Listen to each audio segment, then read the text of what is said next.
نحمده ونصلي على رسوله الكريم اما بعد فاعوذ بالله من الشيطان الرجيم بسم الله الرحمن الرحيم اولم يروا ان الله الذي خلق السماوات والارض ولم يعي بخلقهن بقادر على ان يحيي الموتى بلى انه على كل شيء قدير ويوم يعرض الذين كفروا على النار أليس هذا بالحق قالوا بلى وربنا قال فذوقوا العذاب بما كنتم تكفرون صدق الله العظيم. درود شریف پڑھ. اللهم صل على محمد وعلى آل محمد كما صليت على إبراهيم وعلى آل إبراهيم إنك حميد مجيد. اللهم بارك على محمد وعلى آل محمد كما باركت على إبراهيم وعلى آل إبراهيم إنك حميد مجيد. 26واں پارہ سورۃ الاحقاف اور رکوع نمبر 4 اور سورت کی آیت نمبر 33 اور 34 تلاوت کی گئی ہیں.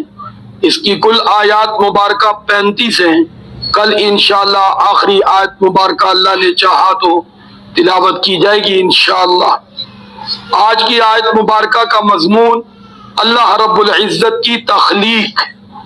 اللہ رب العزت فرماتے ہیں اولم یرو، اے مخاطب کیا تو نے دیکھا نہیں، یہ مجھے اور آپ کو بھی حکم ہے کہ ان اللہ الذی، کہ بے شک اللہ ہی کی وہ ذات ہے، خلق السماوات والارض، کہ جس نے آسمان و زمین کو تخلیق کیا، آسمان و زمین کو بنایا، آسمان اور زمین کو پیدا کیا. اور فرمایا ولم یعی بخلقہن، فرمایا کہ وہ اس کی تخلیق میں تھکا نہیں ہے، اس کے بنانے میں تھکا نہیں ہے. کون؟ اللہ رب العزت. اور پھر فرمایا بقادر علی ان یحیی الموتى، کیا بھلا وہ قادر نہیں ہے کہ مردوں کو دوبارہ زندہ کرے؟ فرمایا بلا، کیوں نہیں، وہ قادر ہے، وہ قادر ہے، وہ قادر ہے. جب پہلی دفعہ بنا دیا تو دوبارہ بنانا تو فرمایا کچھ بھی نہیں. اور جو پہلی دفعہ پر قادر ہے فرمایا کہ دوبارہ بنانے پر بھی قادر ہے.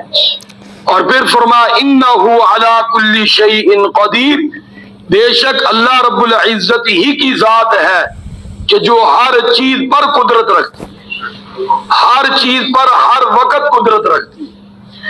پھر فرمایا مجرموں کے بارے میں کہ قیامت والے دن ان کے ساتھ کیا ہوگا.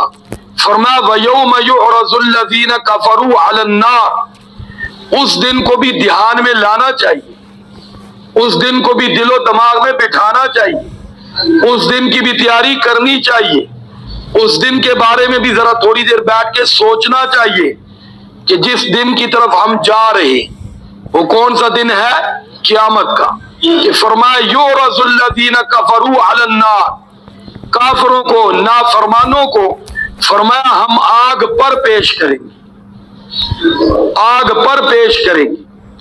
اور فرمایا الیس ھذا بالحق، پھر وہاں پوچھیں گے کیا یہ حق نہیں ہے؟ وہ آگ تیرے سامنے آ نہیں گئی، وہ اللہ کی پکڑ آ نہیں گئی، تیری نافرمانی پر تجھے سزا نہیں مل رہی.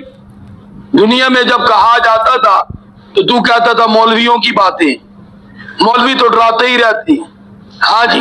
فرمایا اب آنکھیں کھول دیکھ ذرا، تو فرمایا قالوا بلا وربنا، اس وقت وہ مجرم لوگ کہیں گے بلا، کیوں نہیں، یہ تو حق ہے، وربنا، اے ہمارے رب. تو واقعی بات سچ ہو گئی، یہ تو ہم آگ پر سامنے آ گئے، پیش ہو گئے. لیکن اب ان کی کوشش ہوگی کہ شاید وربنا کہنے پر جان چھوٹ جائے، معافی مل جائے. لیکن اللہ رب العزت کی طرف سے اعلان ہوگا قال فذوقوا العذاب اب ذرا اس عذاب کا مزہ چکھو. معافی نہیں ہے. معافی کا فرمایا وقت دنیا میں تھا کہ تو آتا ہمارے در پہ جھکتا, ہمارے سامنے ہاتھ پھیلاتا, ہم سے معذرت کرتا, اپنے آپ کو مجرم کہتا, اپنے آپ کو گناہگار کہتا, اور پھر تو ہم سے فریاد کرتا, ہم تیری فریاد سنتے.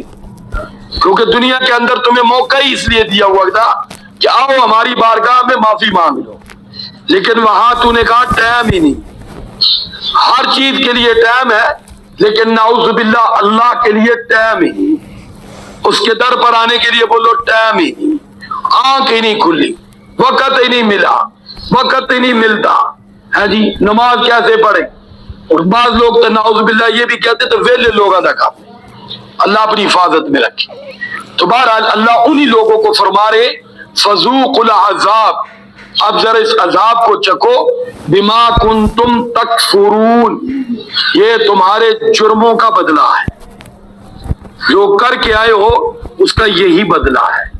اچھا کیا ہوتا تو پھر اچھا بدلہ ہوتا. تو بہرحال ان آیات مبارکہ میں اللہ نے مجھے اور آپ کو اس قرآن کے ذریعے خبردار کر دیا.